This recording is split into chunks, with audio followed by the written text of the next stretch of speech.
আমাদের নেতৃবৃন্দ এবং আমার প্রধান অতিথি বক্তব্য দীর্ঘায়িত করার এখন সময় নাই, মানুষ যাদের বাড়িতে যেতে হবে। আমি একটি কথা বলে আমার বক্তব্য শেষ করবো। 12টা থেকে বক্তৃতা আরম্ভ হয়েছিল, এখন 7:30।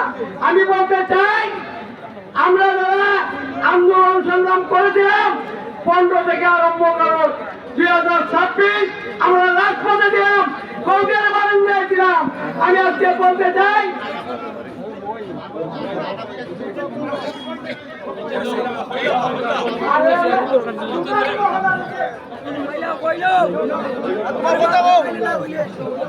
আমরা আন্দোলন ছিলাম, রাজপথে ছিলাম, কংগ্রেস বারান্দায় ছিলাম, জেলে ছিলাম।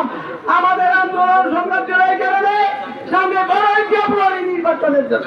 সেই 12ই ফেব্রুয়ারি নির্বাচন নাসির চৌধুরীকে বিজয় করতে হবে।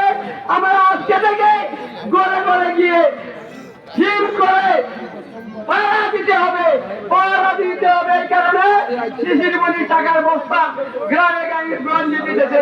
আমাদের কাছে খবর আসছে শিশির মনি সাহেব ঘরে ঘরে টাকা বিতরণ করতেছে। তাই আমি বলতে চাই, টাকাকে লাঠি মারেন এবং ধানের শীষকে জয়যুক্ত করেন, আপনারা শান্তিতে থাকবেন, সেই উদাত্ত আহ্বান। আমি আমার বক্তব্য শেষ করলাম। ধন্যবাদ।